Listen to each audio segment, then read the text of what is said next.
The internet is a big place, but it doesn't have to be scary.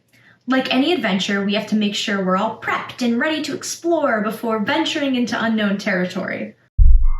Welcome to How2Internet, a new series brought to you by MediaWise and PBS to help you learn all the skills that will guide you on your journey to becoming a good digital citizen. Last episode, we talked about how getting online safely was like learning how to drive. And you can think of this episode like learning how to read a map. That's right. Today we are talking about how to safely search the internet. Picture this. 4 days ago, you got a big assignment for class, and then you spent 3 days brainstorming. You finally settled on an idea, but oops, now you've only got 1 day before it's due. The first thing almost everyone does in this situation is a keyword search, but the information is just too overwhelming and not really that helpful with your specific assignment. What do you do? First of all, don't freak out. You look funny when you panic. And by the end of this video, you'll be an internet search pro just like all of us at the Teen Fact Checking Network. It makes sense that you're overloaded. There are roughly 99,000 search queries processed by Google every second. That's about 8.5 billion searches every day. No wonder we need to get more specific. But first, let's talk about safety. Since most of you watching are under 18, we always advise that you check in with a trusted adult when you have questions about the internet. Discussing boundaries is always the best way to go. Some browsers let you turn on a safe search option that filters out explicit content so you don't have to deal with any of that stuff. You can find that in your privacy settings. Just go to your browser settings, select privacy and security, and make sure everything is up to snuff. Now let's talk about how to actually do a search, more specifically, a keyword search. This one is simple. In your browser, type in the words related to what you want to find. After hitting search, your screen will show you all the websites and information that match those words. What's harder is coming up with a specific phrase that will guide you to the information you need. So think carefully about your topic. What are the main words that describe what you want to find?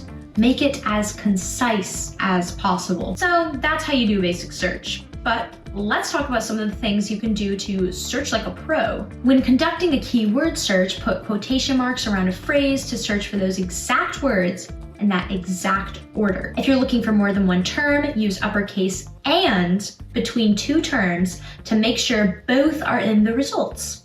While these tips may help you find exact results, you might still end up with too much information. Try adding a minus sign to remove certain results, and you can add site:/URL to specify a specific website in your search results.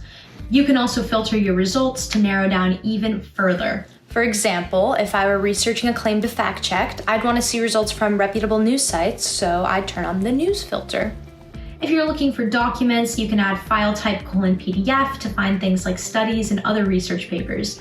These are a few really solid tips that real fact checkers use while researching online. Now you've done a search that gets you a ton of results, so what's next? To find the source that fits just right, you can scan the titles, snippets, dates, and other cues to locate a reliable and relevant source. At this point, one of the most valuable things you can do is not click. We call this click restraint. It's about as simple as it sounds, and it saves you a lot of time and energy. You see, many of us tend to click on the first two results when we're hunting for facts. It makes sense. The top answers should be the best ones, right? Not quite. Those links are often promoted to the top of the results page because they're ads or sponsored posts, meaning someone paid to get them up top.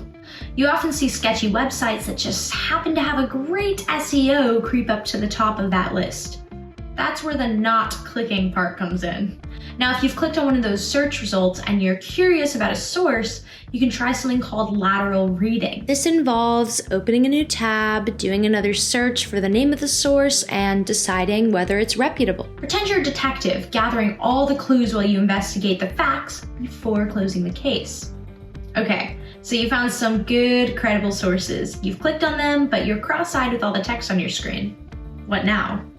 Pressing Control or Command and F will pull up the in-page search.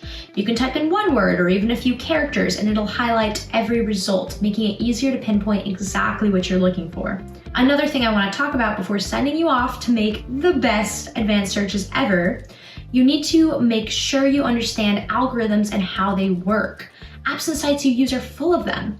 Online algorithms are kind of like these digital stalkers that watch what you do online and keep recommending things based on your activity. They remember your searches, the sites you visit, and even the content you look at. I know, creepy, right? One more point. A lot of websites will actually have a pop-up for when you visit for the first time, prompting you to accept or deny cookies. As cute as they sound, it's a good idea to reject them as much as possible and only let sites run the cookies they need to function. All in all, cookies are not super harmful in the sense that they won't steal your identity, but they can help explain why you start getting creepy ads you don't remember searching. You can adjust your settings to your preference on how private you'd like to be. Just remember that you're in control, not them. You can edit your cookies settings in your privacy settings on your browser. So there you have it. As you follow your map to discover wild new adventures, remember to be safe, be smart, and be mindful of cookie crumbs. Stay curious and explore responsibly. We'll see you next time here on How to Internet. Thanks for joining us. Don't forget to connect with us on social for even more tips and tricks to help you take care of yourself online. Bye! Don't compromise, be MediaWise.